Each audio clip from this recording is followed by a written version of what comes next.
On this episode of the Procedurally Generated Show, Ethan and Tony go over the year that was 2019. We talk about some of our favorite gaming moments and what we think or would love to see happen in 2020.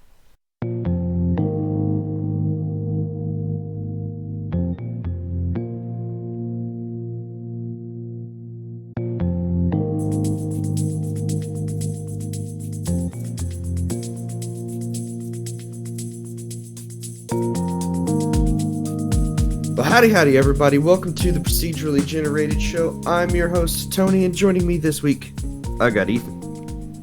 Hey, Tony. What's going on, sir? It's the new year. It is a new year. This episode's actually recorded in the new year, not before and being uploaded during.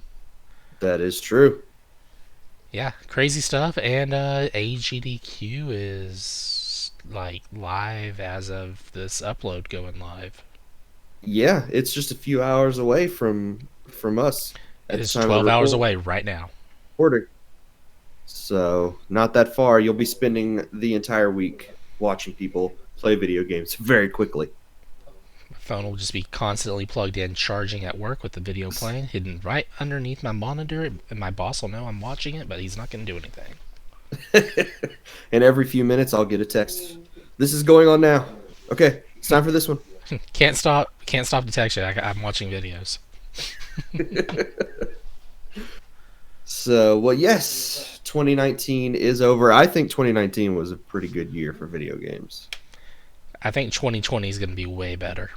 You can't. It's going to be hard to top Luigi's Mansion 3, man. Have you looked at the lineup of games coming out in March? Well, yeah, and Final Fantasy 7 and Animal Crossing, and there's something else that's coming out the day of Animal Crossing. Resident Evil 3 remake's coming out as well. Not in March, I think April. But I mean, we're like getting the nostalgia thrown in our faces really hard this year. March is going to be an insane month, which is weird because that's usually not one of those months that people get super hyped for. But March is the month where you just take your wallet and just hand it to your game dev of choice and say, "Thank you, sir. I would like some more." Let's see. I'm trying to remember what game it is that's coming out the day Animal Crossing is coming out. Is it?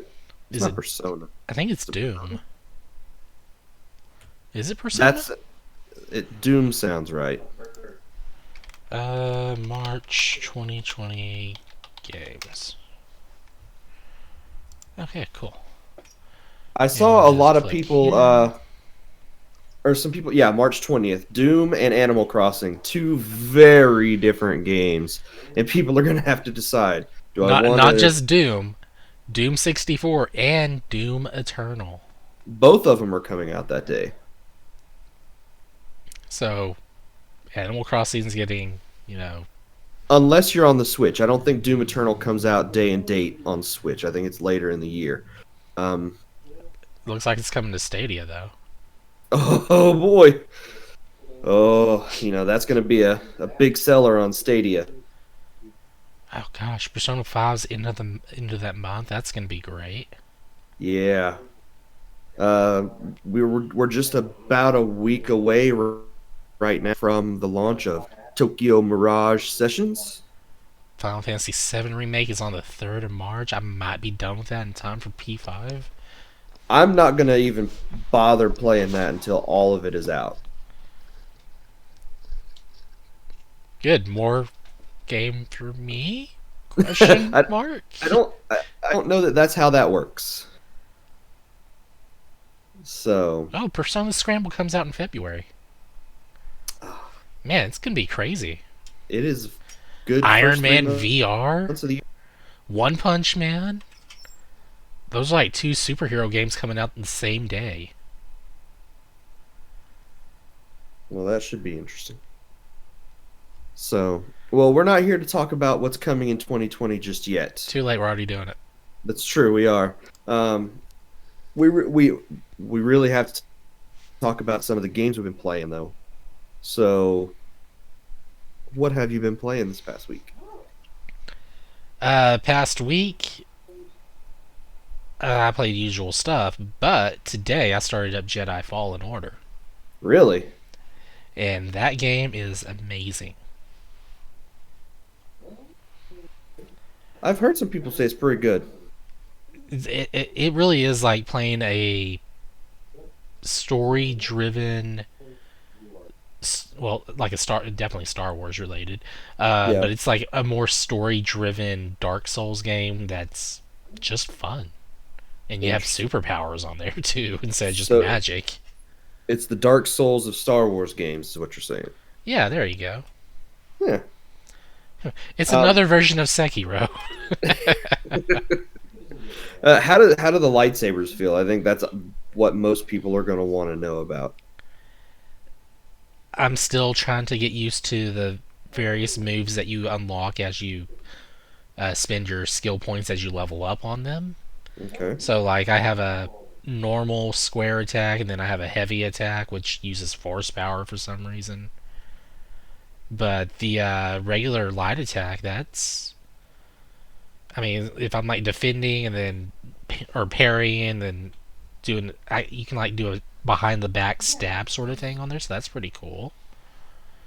So It's all right. It works. are you, one-shotting anybody that you're hitting with a lightsaber, or have they come up with story reasons as to why you can't? I can one shot most stormtroopers that are base level. Okay. I'm just curious because it's really hard to get lightsabers right in video games. Um, it's one of those. Yeah, it's one of those It's things that if that you get hit with one, you're losing an appendage. it's that whole Superman thing. He's too powerful for video games, and so you have to either come up with convoluted reasons as to why he doesn't have his powers, or he's just killing everything with ease, and it's not much fun to play. And Jedi have the same sort of problem in most of their games.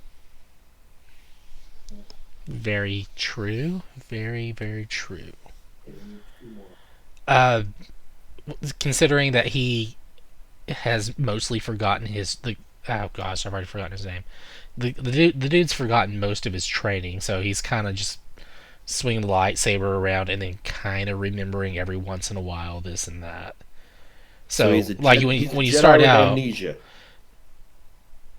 I'm thinking it's more like trauma from surviving the youngling Oh, attack okay. Oh, has so let. he was in that room when Anakin went crazy. I doubt it. It seems more like his master saved him or something, but Oh, it okay. was just more relatable to say that. Yeah. But like you start off, all you have is the that slow ability where you slow someone down, and so that's really your only force power that you have. So it's your bread and butter for the very start until you get far enough to buy the other things and then learn other moves. So like I just learned how to do force push, so I can push through weak walls and move items around that are like giant balls and stuff. And some wildlife enemies on there are very tough. Okay. How so? I forget the name of the thing I fought, but it was a kind of a large, heavy set, bipedal, bluish creature, and it pretty much takes a huge beating and keeps dealing out an even larger beating back to you. Wow. And unlike your human enemies, the Shannon was right. These animals do get cut up. Like you'll behead some. The big thing that I've been fighting, there's actually a finisher on there when you get him like down to a little bit of health. So Hmm. it becomes a press square, and then you cut off his arm, and then do a stabby thing, and that thing just falls over dead. That sounds a bit like God of War when you're Yeah, fighting. that's exactly what I was thinking whenever I saw it the first time. Okay. Interesting. BD1 is adorable for a little robot as well. Naturally. He was one of the big selling points of the game, I think, early on.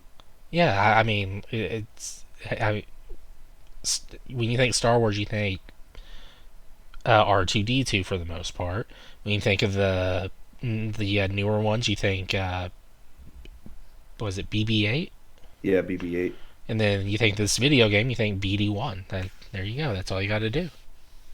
Yeah, it seems like every time a new Star Wars property comes out, there's always a droid that sort of rises to the top and becomes one of the fan favorites. It's got to be the mascot character of that brand of Star Wars. So, Rogue One had K2SO, Mandalorian has IG-11. They've all got that one droid character that everybody just adores. As they should.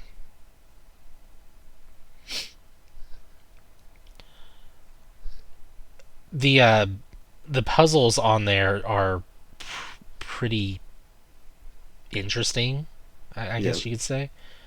Where I got force push, had to go and move all these giant orbs around just so I could leave the area. It was a lot of fun trying to figure out. Okay, I need to move this here, do this. Okay, this activates this. Now I need to go and find another orb. Where can I find? Oh, this thing.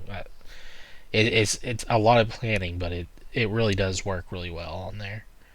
And So I'm this, hoping the puzzles are more convoluted and tougher as I go on, because there's even a hint system that they will give you in there if you can't figure it out. yeah. Is it one of those things where it's just like after a few minutes, they're like, maybe you should look over here, or do you It actually seemed have to like actively? it's like I'm trying to get this one orb out. I'm like on the third orb of a four orb puzzle, Yeah. and it's like, okay, well, I think there's one over here, and I'm gonna have to break it out of this thing so I can use it over here. And as I'm trying to figure out how to get into that room where it's at, because it wasn't a straight path in there, the game's like, hey, just press down and BD1 will tell you what to do. It's like, I don't want him telling me what to do. I'm going to figure it out. Yeah. But thanks for the offer. Thanks, but no thanks. Exactly. So the story of the game, this takes place after episode 3, right? And it deals with the aftermath That's, of Order 66. yeah, most, if not all, Jedi have been actually wiped out.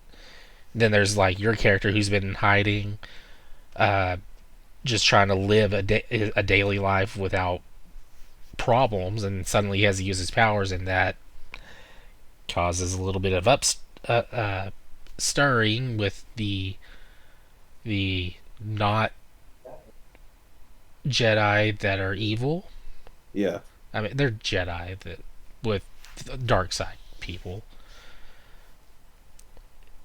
and so you're dealing with them killing you save your friend, and then they come over and they're like, oh well, there's a Jedi here. Where is he? And they kill your friend. And it's like, well, lightsaber out and go at it. Okay. And then the lady that rescues you, it turns out she used to be a Jedi and she can't use her powers anymore. Interesting. So she's kind of just guiding you, not training, but you're helping her and she's helping you. Yeah.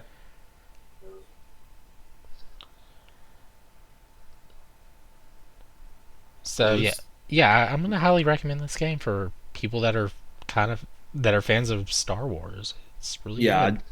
this is definitely one I'll be picking up at some. I have to find a spot in the you know the library to play it. Right. So On speaking of Shannon from earlier, about let's see here. Let me just pull up my phone and reveal some information here. okay. So Shannon invited me and Jason to a chat at 1 o'clock Friday afternoon, and the first message just says opening up the floor for Metal Gear discussion. Okay. So this has led into this happened because Jason wanted to play four-player Peace Walker, Uh-huh. and the console version is like the best way to go on there since it's internet based and not ad hoc party mode, whatever you want to call that, and on an actual console, not the Vita. So that's where all this is coming from. So he sent Shannon a copy because he got a cheap copy of the eight, either Legacy or HD collection. I'm not sure which one. So we're trying to get a party together to play this game. And so Shannon wanted to make sure he's not missing out by playing this one first, or which one he needs to play first.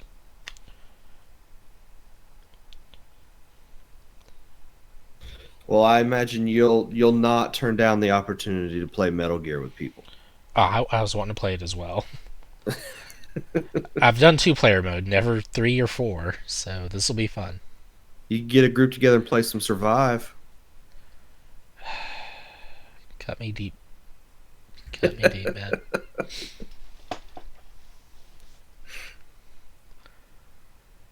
Got friends' copies of that last year, and no one's played it with me still, except for Cole. I don't have a copy of it.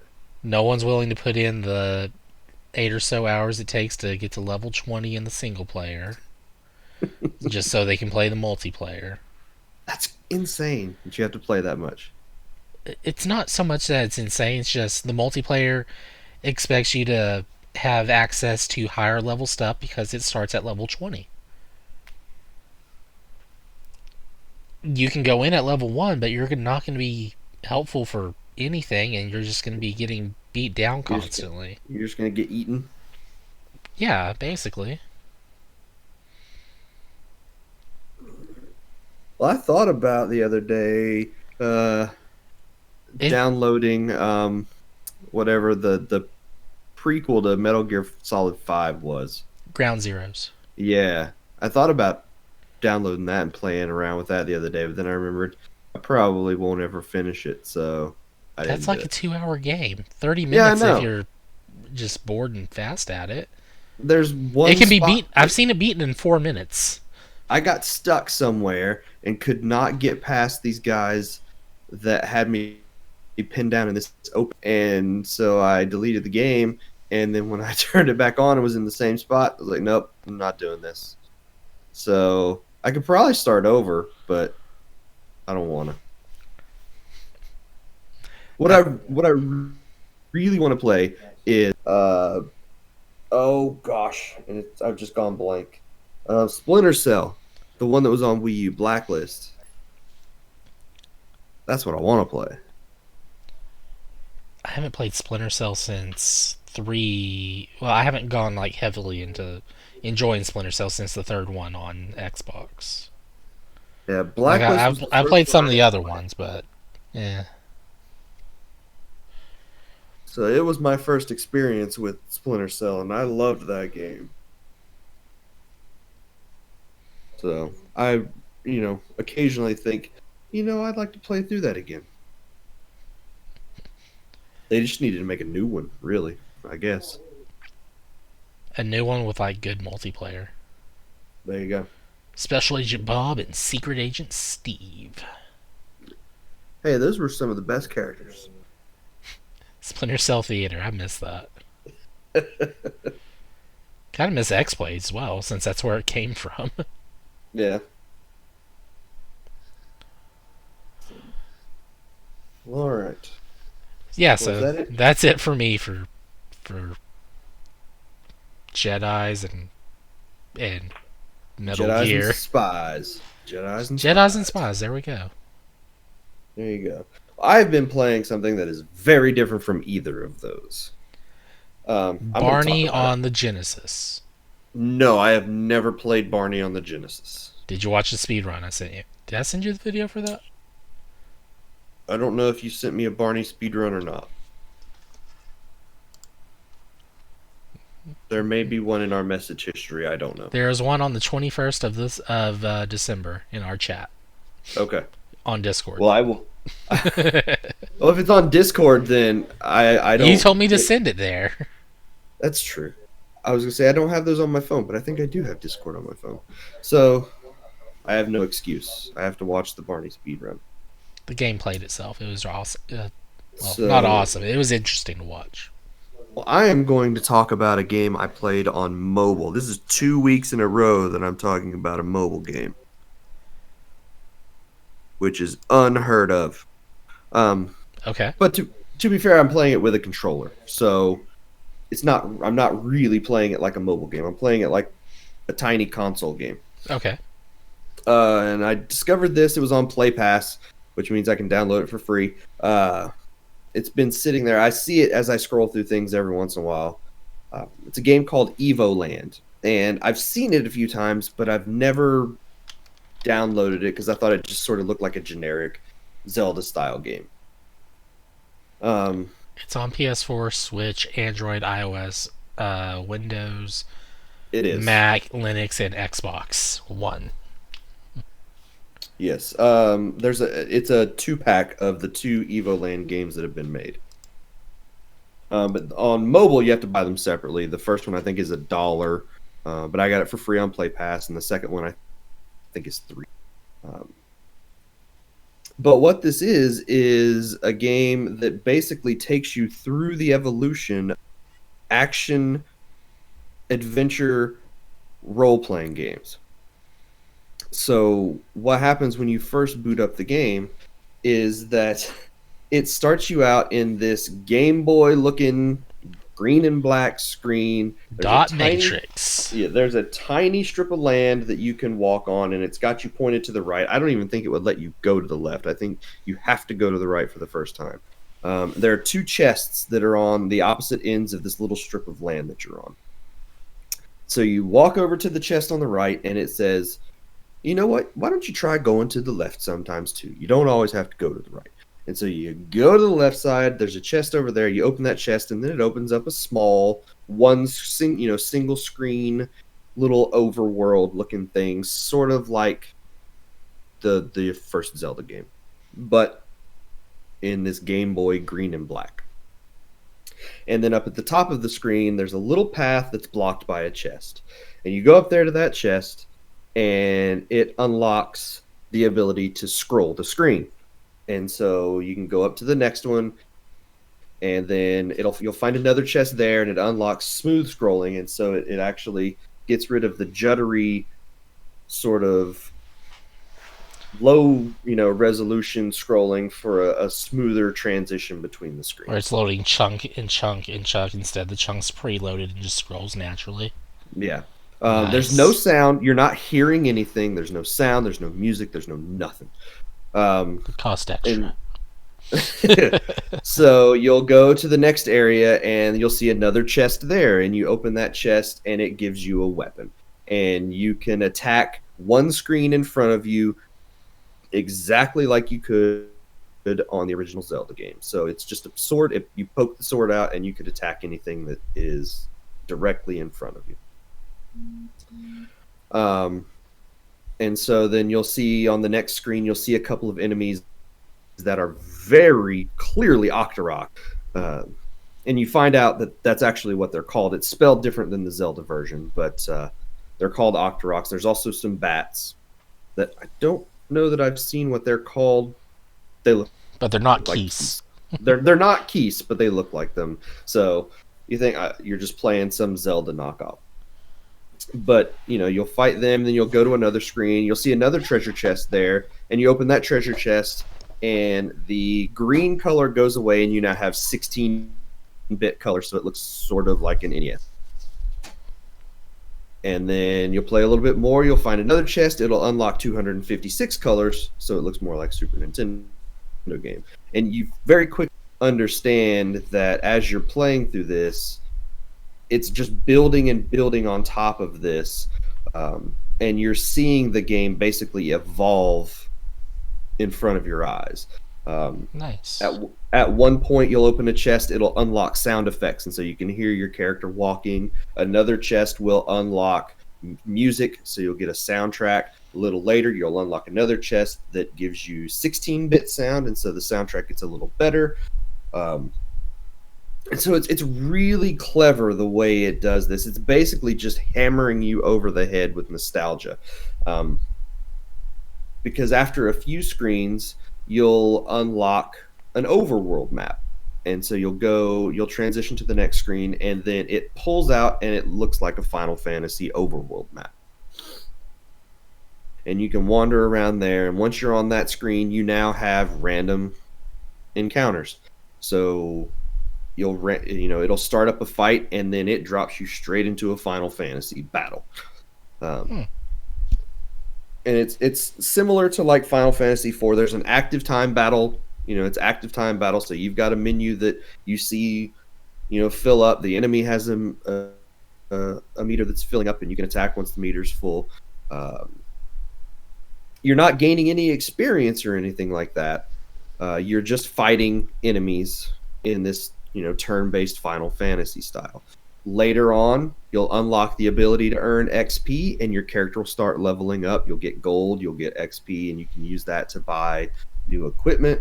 Um, at another point, you'll see a village, like any other top down overworld map. You'll see a village. You'll go to the village, and it'll drop you into a village that has no buildings, no people, no nothing. It's just what looks like the pathways for a village. And you'll find another chest. It'll unlock buildings. You'll find another chest. It'll unlock some NPCs that will talk to you. um, None of the buildings, you can't go in any of the buildings. It won't let you. You can try all you want. um, you can't do it. But as you explore more of the village, you'll find another chest that will unlock the ability to go into buildings at that point. It even comes with a message that says you can now freely invade people's privacy. Yes. Uh, and so every time you're getting one of these upgrades, it's accompanied by some clever little message. Um, and so the game just builds and builds and builds and builds on top of each other, and eventually you'll get um, high res textures on these maps. Or the next upgrade, it'll upgrade it from 2D to 3D, but there's no textures on any of the models. Like none of the environmental models, none of the character models. It's just flat polygons with single colors. But you can now move around in 3D, and that actually opens up some more parts of the environment where previously they were blocked by these things that the game calls dimensions. And in 2D, you can't get past them. They block your path. But if you go into 3D, you will see that those are actually fairly flat blocks that you can freely walk over in 3D, but in 2D, they block your path. Interesting. It's really, really clever the way all of this stuff builds on top of each other. You'll eventually in all kinds of stuff like that. I love the way it just constantly builds new things on top of each other, and they're all just directly ripped from other games. Mostly Zelda and Final Fantasy, you'll find. Because at one point, you will be exploring a dungeon, and you'll find what the game calls the legendary sword. It's not the Master Sword, which is what you'd think, but it is 100% the Buster Sword from Final Fantasy VII. Nice. So it's got a lot of those direct references to different Zelda and Final Fantasy games. I think the game is fairly short. It might be 2.5 hours long. It's not a very, but I really, really have been enjoying just seeing this RPG evolve as I'm playing it. It's not hard. I've died maybe once, and that's because I wasn't paying attention to what I was doing, and I walked into a trap door that had lava below it. So Don't do that. no, that's a bad idea. So the game's called Evoland. I think it's $1 on iOS and Android. It is, like you said, available on consoles. I think it's $20 on consoles. But it's the first game and the second game bundled together in one package. And I've heard a lot of people say that the second is 10 times better than the first game. The first game feels sort of like a proof of concept that this evolving RPG / action adventure game can work. And then they take all of that and build a more unique story that involves time travel in the second game. I've watched a bunch of video on the second game, but I haven't played any of it yet. Okay. Um, but I know in the second game they have this time traveling story. Um, they bring in other games outside of adventure games or RPG. I think at one point in the second game there are boss fights that are Street Fighter 4 fights, and so it'll drop you into a one-on-one fight. You see health meters up at the top, and when you deplete your opponent's health meter, it puts up the KO like in Street Fighter 4. Nice. I saw some Diablo style health bars and things like that in the second game. So once I'm done with this one, I'm definitely going to go on to the second game and play it. Sounds like it'll be more of a trip than the first one. It really does. So, but I am really, really digging this game. Like I said, I think it's $1 if you're just curious about it, and it does have controller support on mobile. So if you don't want to deal with on-screen touch controls, you don't have to. Just hook up a Bluetooth and it plays perfectly. It's just like you're playing on the Switch. It's just on your phone. Nice. So, really, really loving it. It's called Evo Land. Go check it out because you'd probably really, really like it. But that has been it for me. So let's take a quick break, and we will come back and we will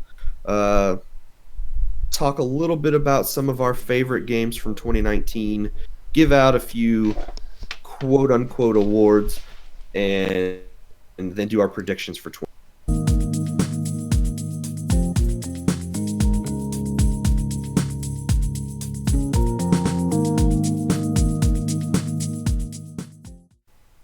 All right, Ethan. So, like we said earlier this year, 2019, I think, was a very good year for games.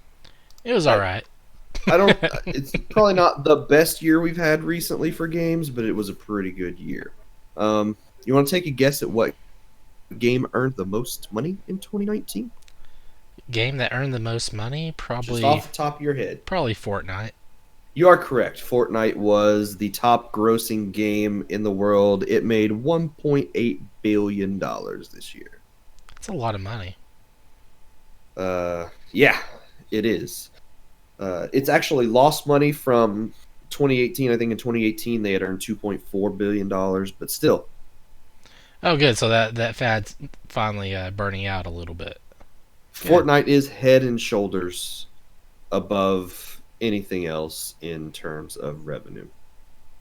Yeah, but I mean, we're seeing its decline now, so that's the upside. Maybe we'll have to see. Because I mean, you can go play Apex Legends, Modern Warfare, Call of Duty, whatever. No one plays PUBG. Sorry. Well, PUBG was the 9th highest grossing game of the year. So they made $1.2 billion. Nice. So just quickly, we'll go over some of the biggest events of the year. Did you know we are now almost 1 year to the day since Bungie went independent again? Did not know that, but I'm super excited they did that after all the Blizzard backlash. Yeah. January 10th, Bungie terminated its publishing deal with Activision and said, "You know what? We'll do Destiny by ourselves now." So, good for them. Let's see. Google revealed Stadia on March 19th. That was my birthday. Happy birthday, me. Google revealed That was the worst Stadia. thing that happened that day. And then Google announced their Stadia. Wait, what? I'm sorry, I couldn't resist. Reggie Fils-Aimé retired as president of Nintendo of America in April. He now rules the world. He was replaced by Bowser. So, there is that. Bowser's in charge of a section of Nintendo. Bowser is in charge of Nintendo. Microsoft revealed Stadia. Or not Stadia. No, that would be weird. That would be weird. Their version of Stadia. Microsoft announced Project Scarlet in June, Oh just yeah, before E3. Just after E3, Kaz Hirai retired from Sony. yeah, yeah, sure. Sony's kind of in a weird spot where they've gotten like what 3 new different CEOs in charge of them Yeah, this year alone. their management structure's been a little, wonky over the last year or so. They're like all for censorship and this and that, and now they're like, you know what? We're gonna back off a little bit. Yeah, we're not And, against and, it. and they opened up crossplay. Oh my gosh. That's probably the biggest news of the entire year is that Sony is allowing crossplay on their systems. There's a couple games that still need some cross progression though. Let Paladin's players attach their account to everything so I can move my Switch stuff or my PlayStation stuff to the Switch. Let me combine all my Warframe stuff into one account. No kidding. Good grief. I'd love to be able to do that. It would be the So, best. let's see. Kingdom Hearts 3 came out this year. It did. Who'd have thunk it? It was almost the new Duke Nukem Forever. It's like 100-hour cutscene though, so Yeah. there is that. We're not going to go over the entire release schedule, but 2019 was a very, very good year for video games. So, Diablo 4 was announced. Diablo 4 was announced. Not out yet. Not out, but announced, and that's what's important. Breath of the Wild 2 was announced. That was very important. So, we'll see when that comes out. I think that's probably 2021, if I had to guess. Maybe holiday 2020, but I think that's probably a 2021 release. Okay. We'll see. Um, but no, I figured what we could do was just go over some, of our awards that we would, or they're not really awards, they're just categories for things that I thought would be fun to talk about for us from 2019. Sure. And then we'll do our 2020 predictions because everybody loves the.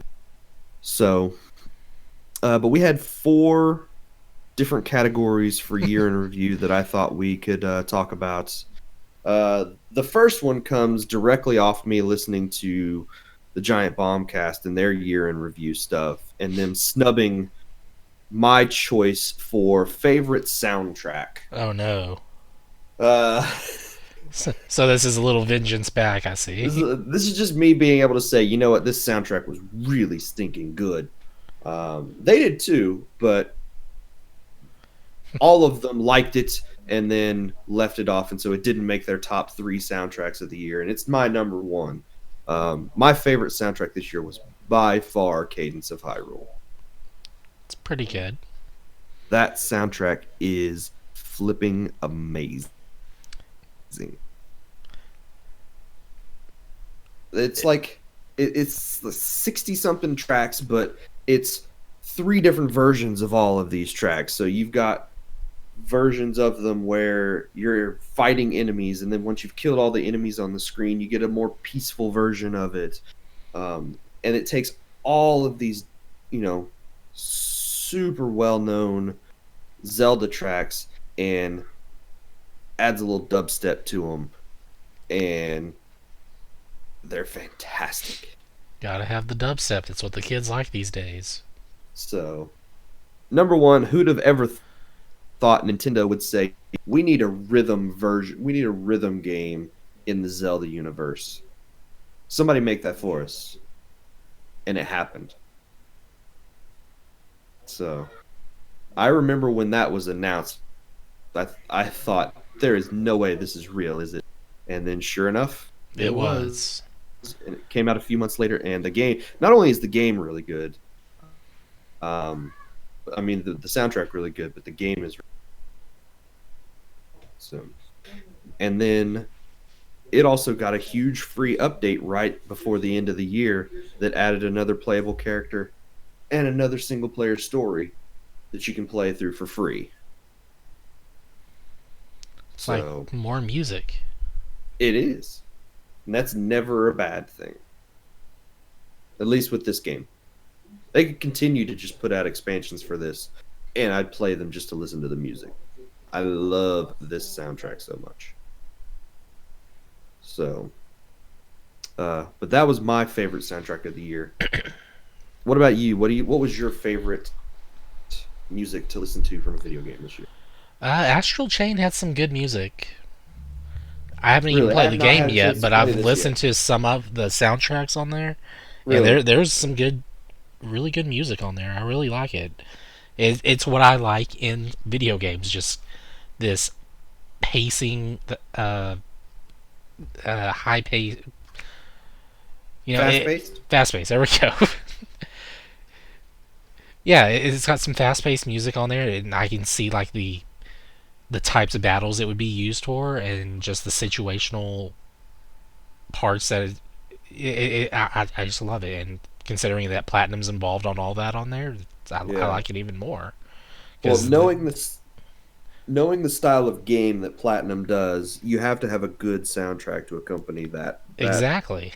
combat style. So, It's like one of the reasons that Metal Gear Rising Revengeance is so good. It's the soundtrack matches it so well. yeah. It's part of the hype for that game. So yeah, Astral Chain. Okay. I should probably go and listen to some of that soundtrack then.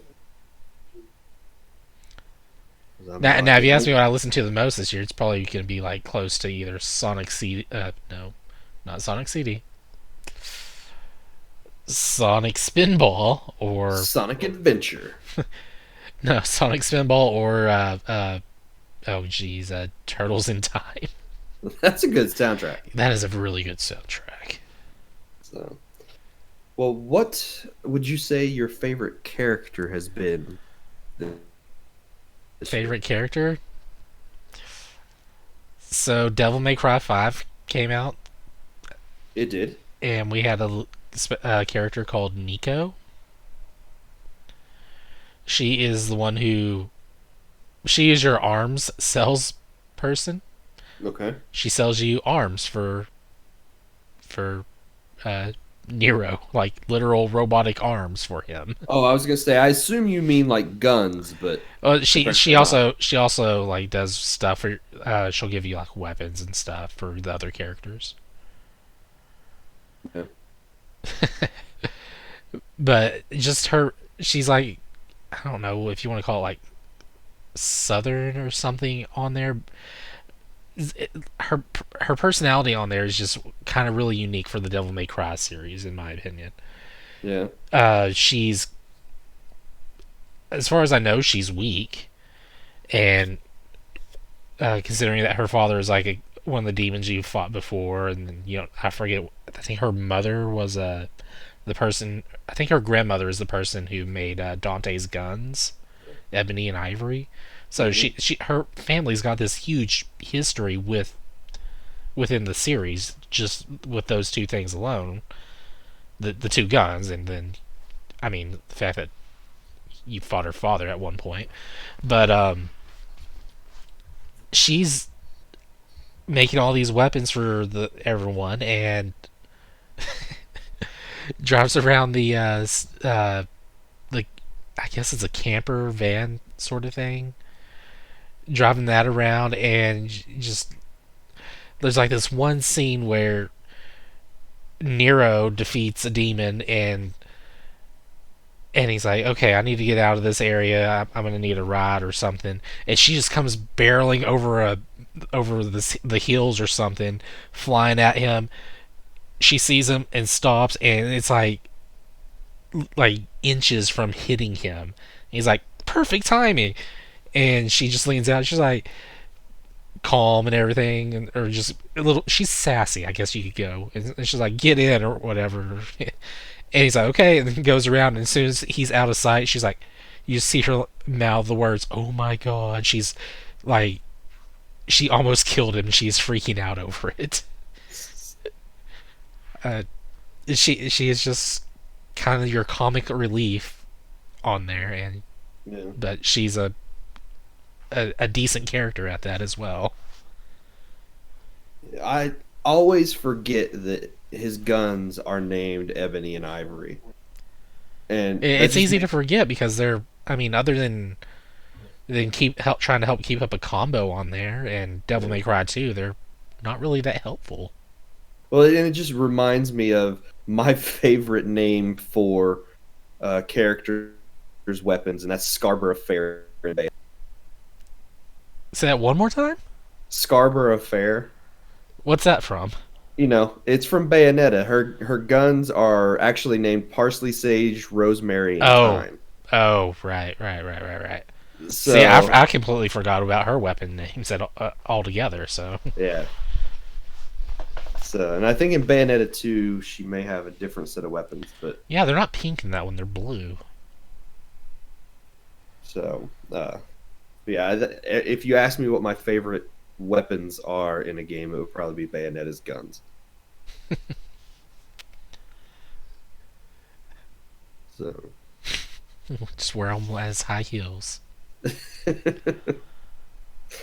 uh, Who's your favorite character of the 2019 games? My favorite character is a character from a game I have not played, but this is a character who has probably taken over the collective consciousness of the this year, and that is that dadgum goose. Like he has been everywhere. He's honked his So way into everyone's hearts. and into every game. I think if you searched for a game with goose, you know any game that you searched and you added the word goose to it, you could probably find someone who's photoshopped the goose into screenshots of the game. And it's not just games; it's everything. So I have just enjoyed watching different memes and videos of people and the things they've done with this goose from Untitled. Because Untitled he is the Goose big Game is pretty good. he is the biggest jerk, but he's the most likable jerk of 2019, I guess you could say. It's like you could just play the game, get your objective done, and go and rush to the end, get the bell, and come back, and you're kind of a mediocre jerk. Or you can do all the stuff that game allows you to do, and you are the biggest jerk of all. So, uh, yeah, and they that goose was so popular that he even made an appearance at the Video Game Awards this year. He is officially a Muppet. So, yeah, they had him on stage. They had a Muppet of him on stage performing with Beaker and what's his face? Is it Meep? Bunsen? Bunsen. Bunsen? Bunsen.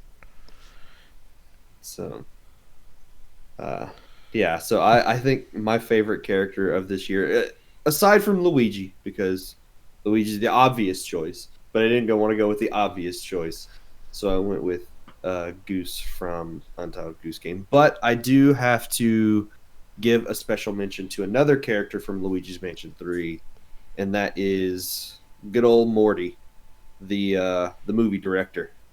Oh yeah, So you let him go.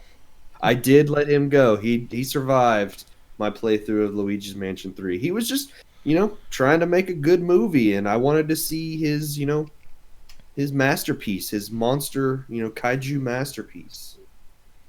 So I let him live, let him edit his movie while I went and cleared out the rest of the hotel. Did you get to see the movie? I don't know that I ever actually ended up seeing the movie. Darn it. So if there is a final version of that movie that he was making, I want to see it. So, uh, well, what game did you think was the best looking in terms of visual style this year? So this year was kind of a good year for I don't know, remakes to start happening or Yeah, something. we have been in the era of the remake over the last few years. And this one game specifically was an amazingly updated remake. I think the whole thing was the idea behind everything was reworked from the ground up, really. So, Untitled Goose Game Remastered. good God, no. Untitled Goose Game HD. Isn't it already? I mean, technically, it's already in HD, but you know, Resident Evil 2 remake. that's one of those games that I would imagine is probably so ugly that it's good. Like it's pretty in its It's like ugly. look at its original incarnation RE2 when it came out, and then you look at this today, and they are two very completely different games. Plot wise, they're technically the same. Play gameplay wise, they are not the same anymore. Well, that was originally a PS1 game, right? Yes, Yeah. So and we have I, come a long way from those original 3D polygon monstrosities. which are unlockable as Are they character skins in this game. really? They look they look very polygonal. Well, it's like Mario did the same with Mario Odyssey. It Yeah, you gave could you unlock that 64 skin yeah and 60. Cappy. Man.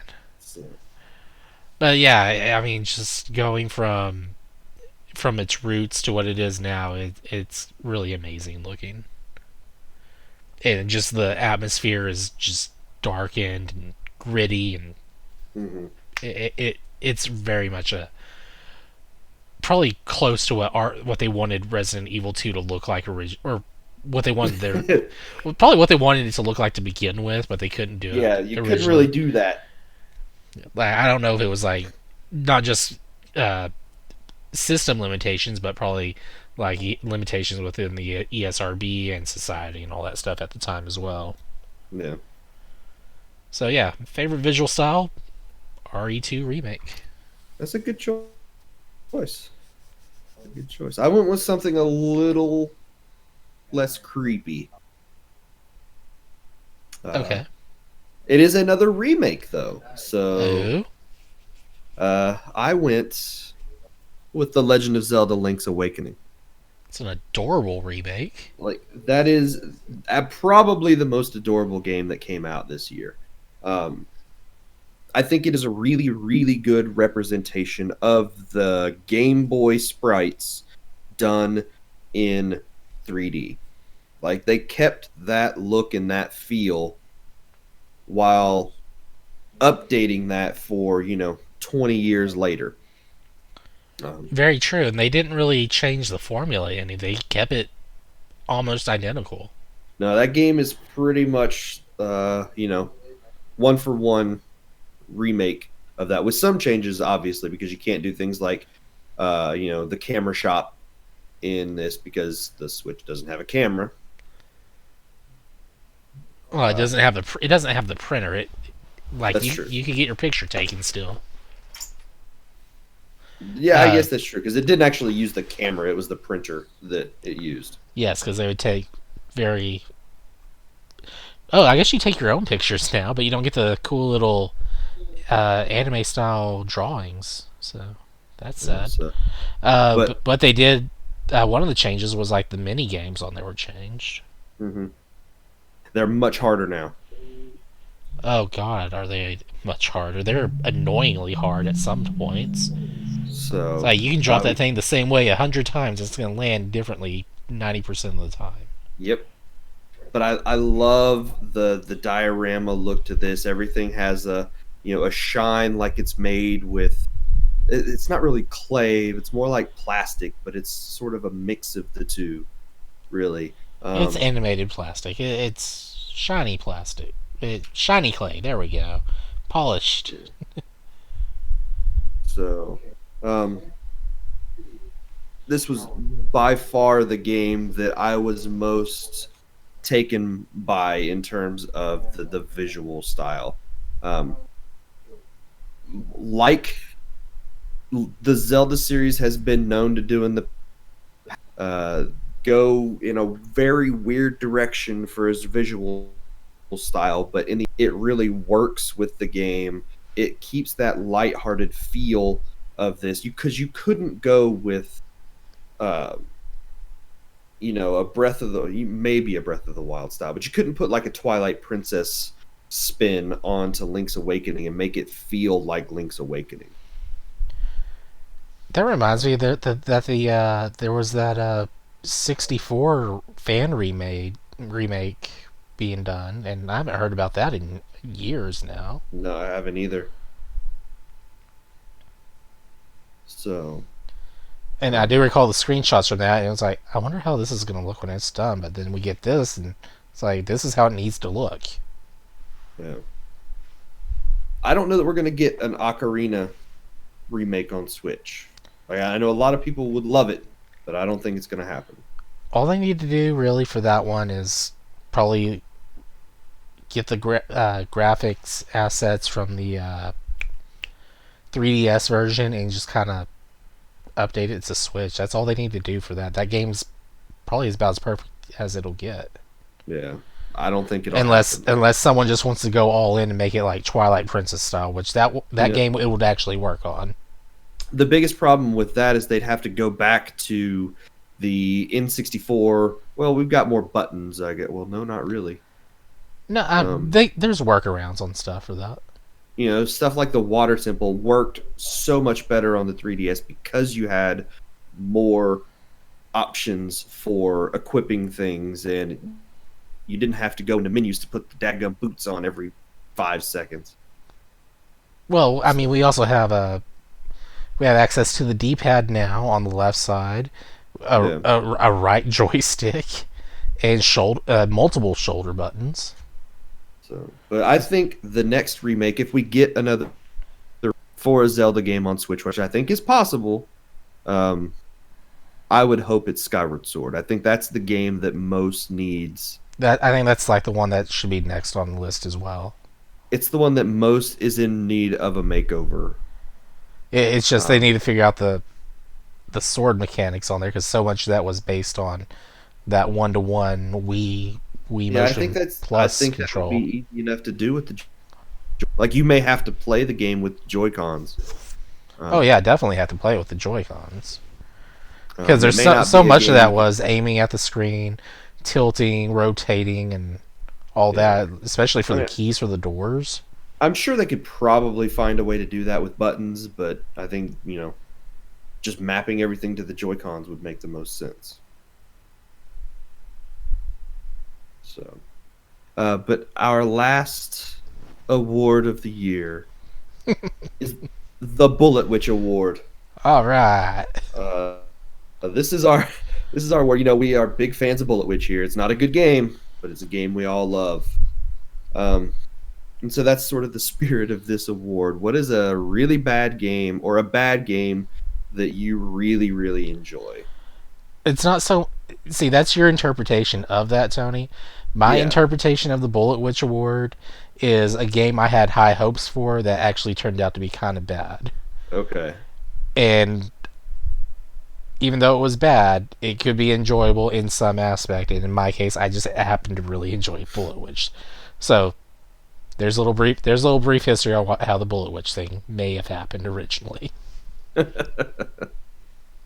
So, what is your Bullet Witch Award for 2019? A little Square Enix game called Left Alive.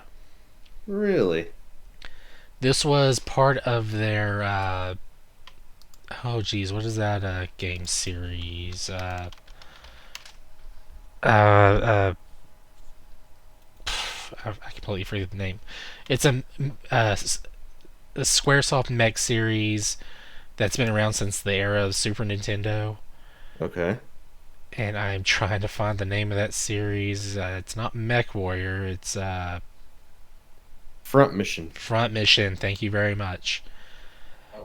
Yeah, no, And it is definitely not Mech Warrior. it's like a spin-off of the Front Mission series, and like the main selling point for this game on the reveals for me was the Metal Gear Solid character designer uh,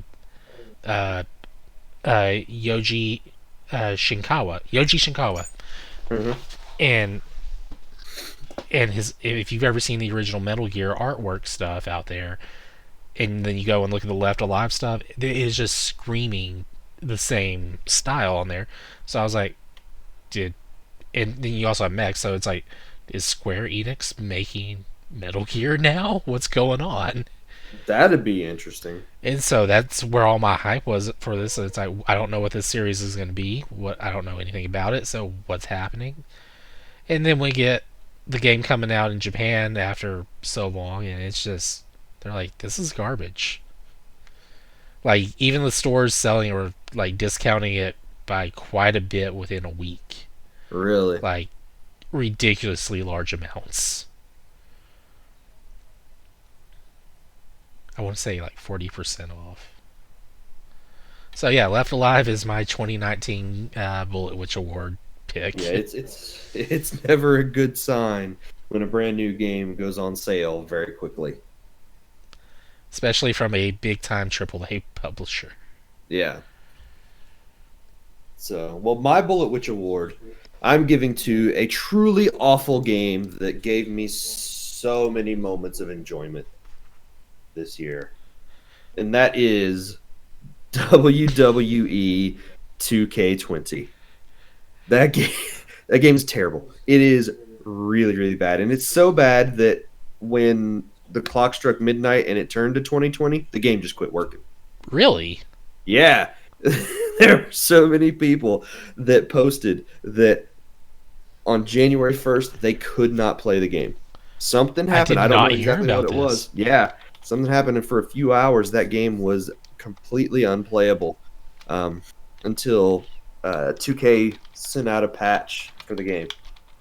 So, but you've probably seen the videos out there everywhere of the character models just going nuts because the game is so glitchy with like characters laying on their sides, running around in circles around the ring, characters getting stuck in the ropes and just bouncing around like they're a rubber ball without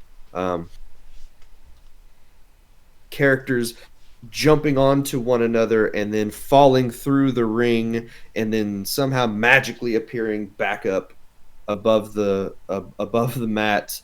It is just it. The game should not have come out in the state that it did, and unfortunately, it did. And the game, don't buy the. If you haven't bought the game and you're curious, don't buy the game. Just go watch the YouTube videos because you'll get way more enjoyment out of that than you will actually playing the game. Okay, I gotta watch this video and see what happens when this guy loads it. Oh, did you find a video of the game crashing? Yeah, I'm trying to get it to play. Oh, yep, it just crashes. It goes back to the main menu of the console. Oh wow. Hey, another video. Let's see. Yep. It was bad. It was really bad. Yep, yep. PS4 gives you the blue screen of death error there. Ooh. Gosh. Yeah. So yeah, it's pretty bad when a game that is about that is for A game 2020 for 2020. doesn't work in 2020. So all right, there Well, are your game was like the opposite of mine. Like people knew it was bad and enjoyed it. Mine, people were hoping for a good game and it was just bad. the problem was before the game came out, people couldn't talk about how bad it was, and so Yeah, but I the don't think day they sent out review copies, did they? well, no, and people got to go see the game early, and they knew it was really bad, but they couldn't say anything because they were under NDA. And but the second that you know lapsed, they were everywhere They're like, talking about yeah, how we knew it bad was that bad. We game just couldn't was. talk because we didn't want to pay the money. So I know with Left Alive, I'm pretty sure there was no review copies sent out. I think, or I might be thinking something else. But oh well. the game is really bad. Um, I hope they get it fixed. Uh, I hope they but don't fix it because that's pretty good. well, I'm talking about for 2021. So when Oh, 2K21 comes out, I'm well, I hoping. mean, it's gonna be hard to live up to the hype now. So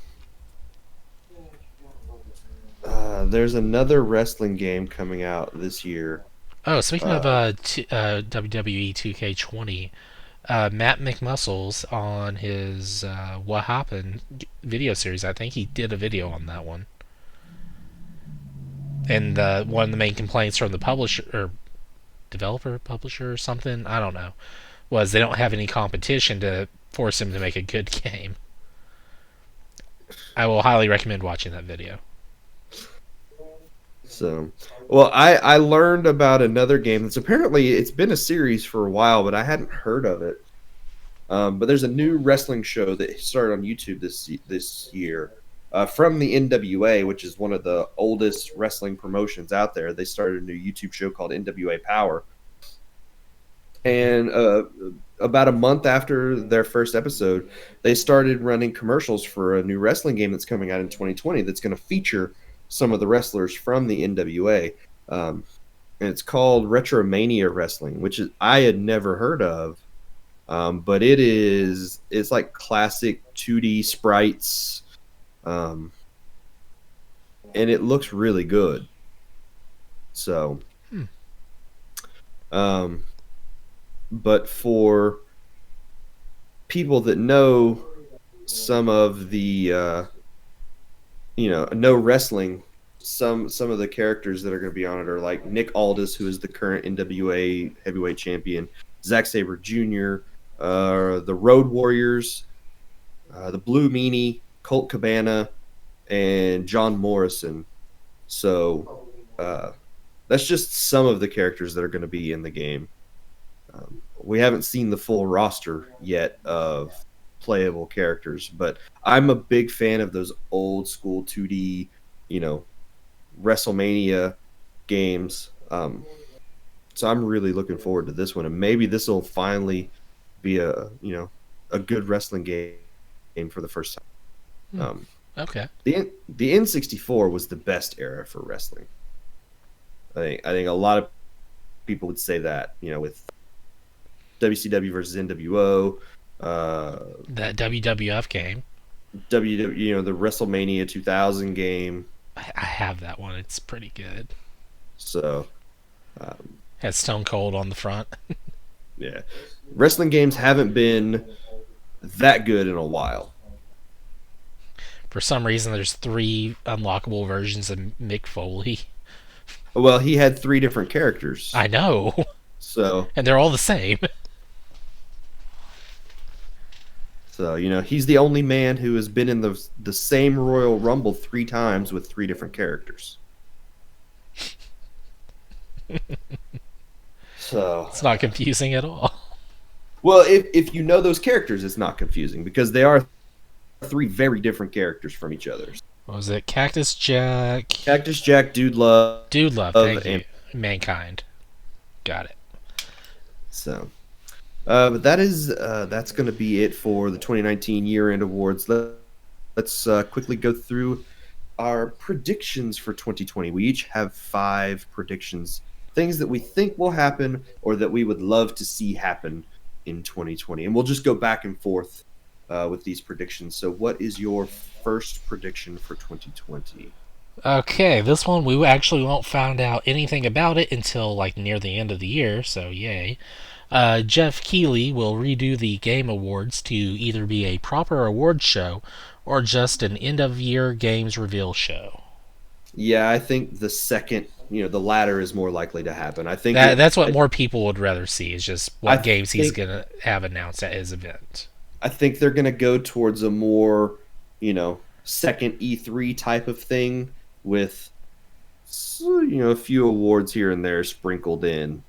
Yeah, you gotta Um, lure them in somehow.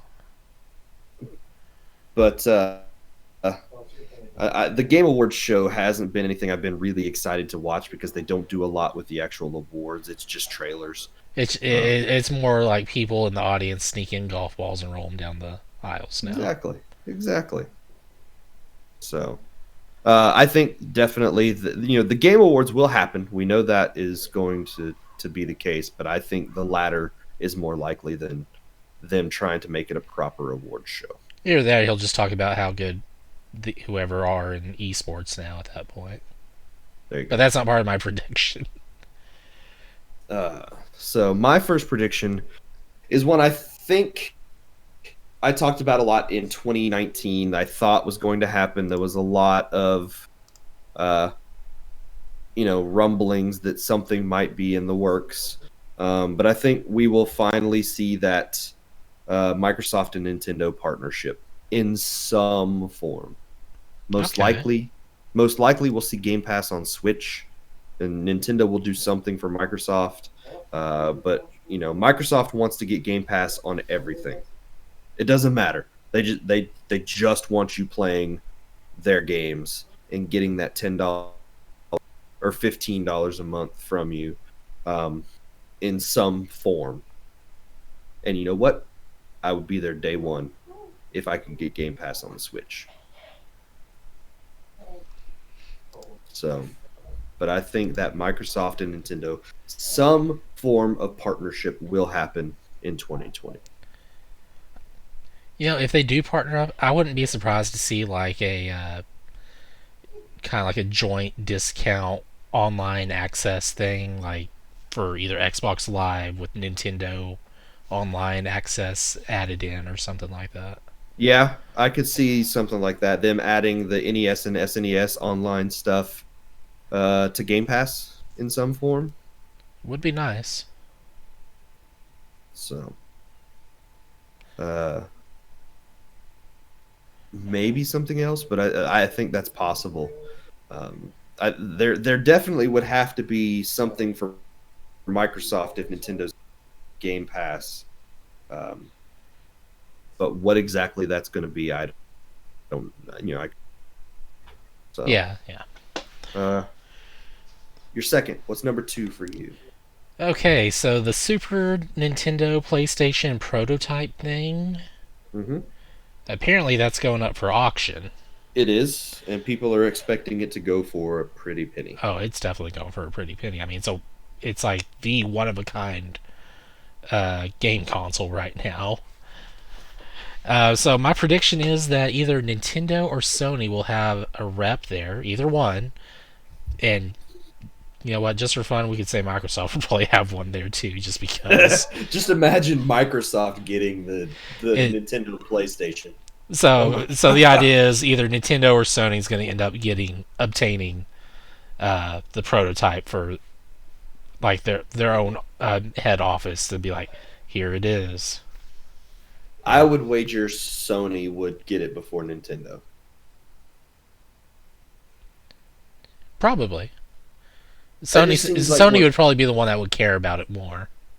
probably Nintendo would be like, just put it in a box somewhere. Because to Nintendo, it's like, yeah, that's just a Super Nintendo with added features. We don't care. Is this Super It Nintendo was with a a bad disc time in drive? our life. We don't want to talk about that relationship anymore. Yeah, Whereas we don't talk about that. Sony would be like, yeah, this is one of the things that we were actually going to do with this, and they put a disc in and it plays, and it's like, oh my gosh, this is a game. Nintendo. When you walk around the Nintendo offices, are like the first rule of Nintendo is don't talk about the First PlayStation. rule of Nintendo: only talk about Nintendo. Exactly. So that would be interesting to see one of the big three end up with that. I would just laugh if Microsoft got a hold of the Nintendo PlayStation. That would be like, it. I don't know if it'd be an insult or like them showing it's like, hey, this is how much we love you, Nintendo. We got this. But then it's like, hey, Sony, look what we got. So my second prediction for 2020 is that GameCube games will launch on the Switch. Um, Maybe. they will not be like SNES or NES online. It's going to be, game for game, game by game. Hmm. 20 bucks seems like a reasonable price for GameCube games. Yeah, I would pay 20 for. Actually, I would pay about 15 You know for. what? You give me Mario Sunshine or the original Luigi's Mansion, I could pay 20 bucks for, 480p. They're not going to res those things to 1080p, but uh, I would pay 20 bucks for the original Luigi's Mansion on the Switch. Hmm. So, but I think GameCube games will launch this year. They have to do something with those soon. People have been asking for years, right? Yeah. Um, They were asking for GameCube games before the GameCube even was a thing. now that we've got Super Nintendo games, people are like, give us the N64 games, but I don't think the N64 games are going to be enough. I think they've got to go GameCube. Put out some N64 games, obviously, uh, but I think GameCube is the one that would be the most likely choice to get more people. If they add them to the subscription service in some way or just making them available for sale, I think that's the way to get more people interested in your online stuff than the N64 games would be. Yeah, because it's like the N64 is great and all, but the GameCube had so many charming games on it. Yeah. So, all right, number 3 for you. Number 3. People are going to be so mad at me for reading this one. Yeah, you're gonna get some hate. Oh, gosh. The Final Fantasy VII Remake will not let Eris come back after the one scene. So the opening cutscene is what you're saying. No. I don't want to spoil it for anyone who hasn't played it. I was watching some Final Fantasy VII videos this week, trying to decide, do I want to get this on the Switch or not? Oh, yeah, I remember talking to you about Final Fantasy VII. But I noticed in some of that early video that Eris is the only one that has like proper hands. In what aspect? Like those Uh, early videos that you see of her, she is, she's like holding. in original 7, right?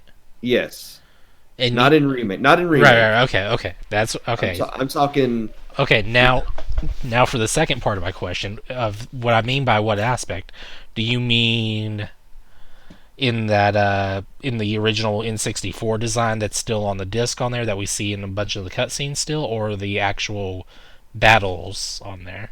Well, I never saw her in actual battles. I'm just talking about like the That opening cutscene. yeah. Like she has proper hands and nobody else does. Maybe I just missed some hands on You're some gonna have to people. point this out to me later. I'll have to watch that video again, but it just seemed odd to me that she had hands and nobody else did. And maybe I just was not paying enough attention. But Because I know, like in there's the cutscene where Cloud's falling and Tiff is like on the thing. She's reaching out. They both have proper hands. so and it may have just been the video I was watching. They showed a scene with Eris and then went back to gameplay, and that's why Cloud had square hands and no fingers, but Eris had, actual human looking hand. So Well, that's the only a why the big chunk video of like the weirdness in like you have like good animation and bad animation that's chibi That's style true. is all That's because true. that it originally was being a 64 game in development, and then they're like, you know what, let's just shift to PlayStation. And I forget what the reasoning behind all that was, but I think it ended up being better for them in the long run. Yeah. Because at the time, all the Final Fantasies were on Nintendo, Nintendo, and I think ported to PlayStation, and then they're like, we can do more with PlayStation, so let's just stay there. Yeah. So, well, my third prediction for 2020 is that subscription services will dominate video gaming this year. They're totally getting there. I think we will see more focus on subscription services than we have ever seen in the past. Um, Microsoft is obviously leading that charge with Game Pass. Sony has PlayStation Now. I think you could see Sony start to put uh, first party games day and date with retail releases. Um, Obviously, Stadia is out there. EA has theirs. Ubisoft has theirs.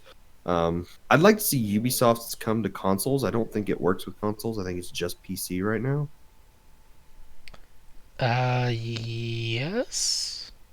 Like, I'd be interested in a Ubisoft subscription if I could get it on PS4. I would not. I know you don't like Ubisoft. I just want them to, make my DLC redeemable for a game I bought 10 years ago, and their only excuse or only help was to tell me to uninstall and reinstall the software. And it's like, no, I Yeah. want to register my DLC. I think we might see Nintendo jump on the subscription bandwagon a little more this year. Maybe we see a second tier to Nintendo Switch Online Maybe it where, becomes the GameCube games on there. yeah, it's possible. Um, Maybe even some Wii games on that if you have the upper tier. Like they have the $20 tier that gives you the online play, the NES games, the Super Nintendo games, and all that. Then maybe there's a $40 a year tier that will give you the occasional GameCube or Wii game. Hmm. So it's not likely that you would see Switch games added to subscription service. I mean, it might be possible. Uh, Nintendo, I think, will eventually have to get to that point where they're doing like Sony and Microsoft and giving out their first party games in a subscription service. Um, but I think we will definitely see much more focus on subscription services in 2020. It's not a bad thing. It's just I'm gonna kind of start missing physical copies of games if they stop doing those as often. Man. I think definitely with the arrival of the new systems, you're going to see a much bigger focus on digital. Yeah, Like I'm betting they, like the large AAA games, those will still have like the physical editions, but we'll probably yeah. just see more of a push for the towards the digital front, especially for like indie devs. Oh, definitely. I think Yeah, I you'll mean, see. like most of them are already digital, but like as a streaming service, it might just be better for them in the long run as well. Yeah. So well, we shall see. What is your fourth prediction for the year? Bungie will announce the final DLC expansion for Destiny 2, or they will announce Destiny 3. Those kind of go hand in hand, so it's like one or the other or both is really going to happen here.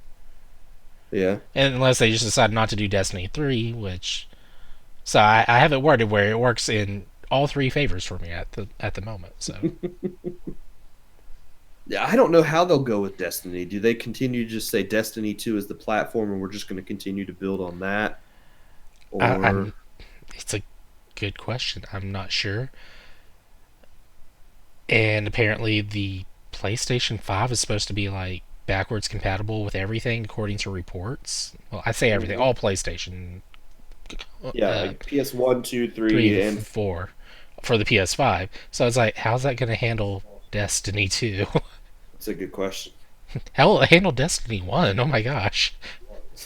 Nobody will handle Destiny 1. It's just Oh. it's going to cease to exist. But then again, Xbox will be backwards compatible on its new system, so. Hmm. But no one's questioning how that's going to work. Yeah.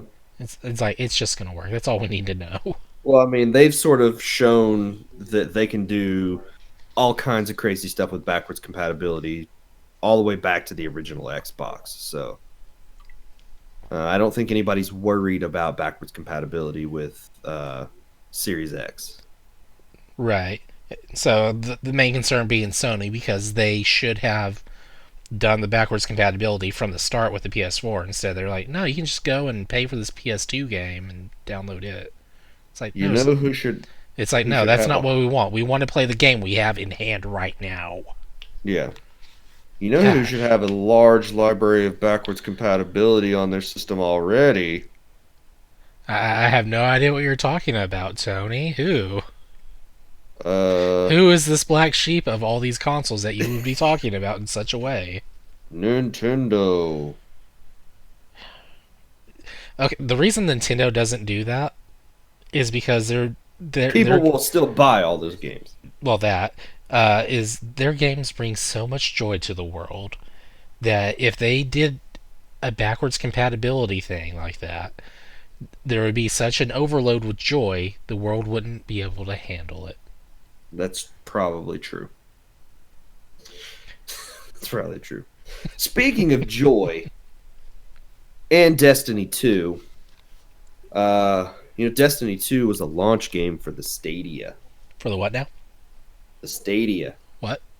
That's Google's not console. Stadia. Silly Tony. Google doesn't make game consoles. You're right, they don't. They make controllers. My fourth prediction is that Stadia will be dead before the end of 2020. I'm surprised it's alive right now.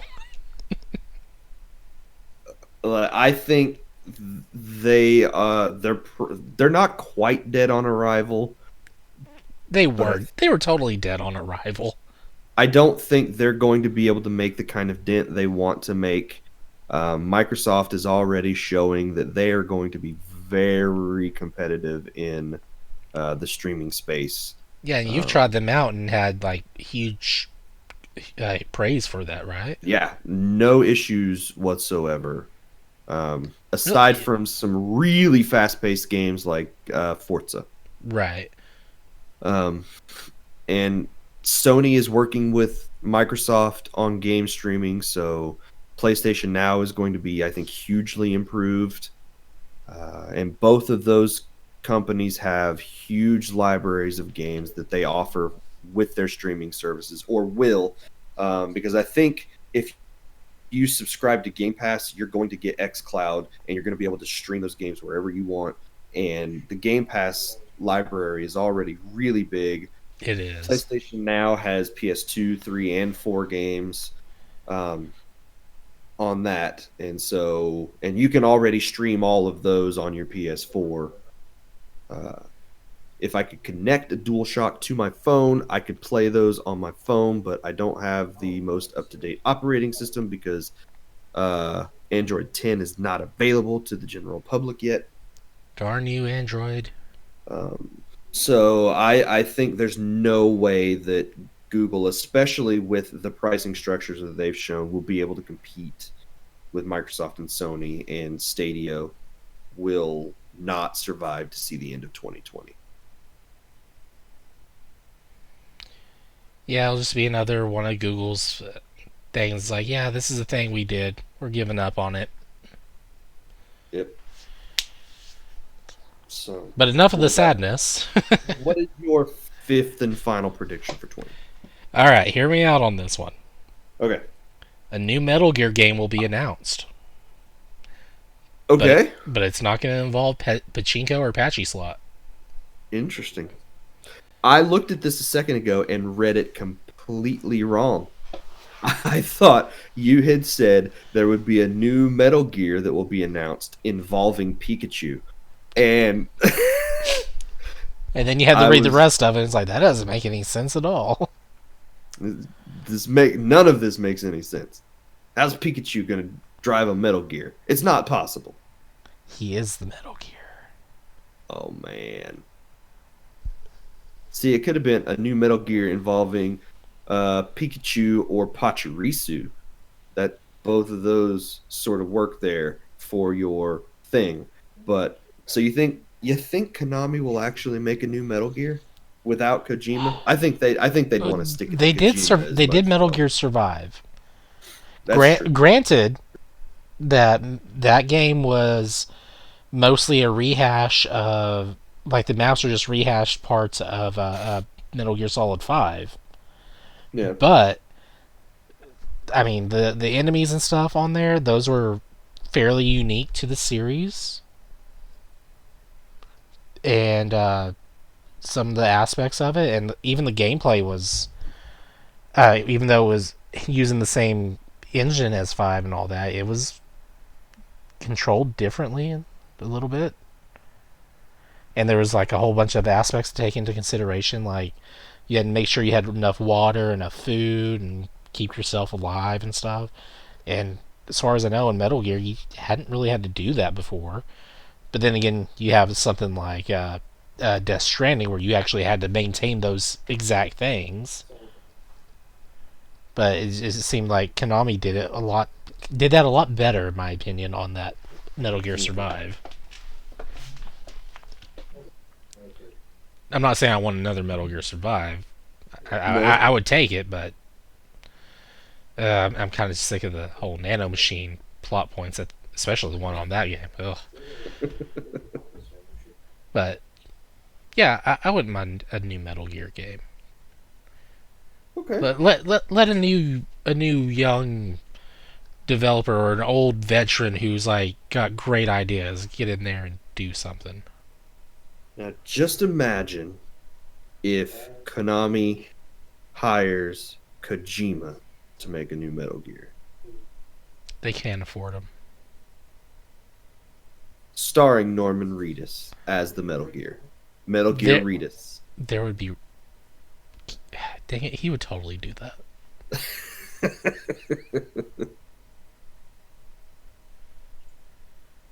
And then Metal Gear Reedus has a BB that it No, carries around with it no, everywhere it goes. no.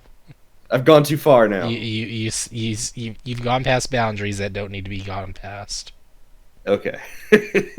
Well, how about much smaller versions of Metal Gears with my fifth prediction? And it's not really a prediction. It's just I really want this to It's just happen really because I want it to hopeful. happen. I want it to happen every year, and that's the Game Freak will finally make Drill Dozer HD or a sequel to that game so that I can play it.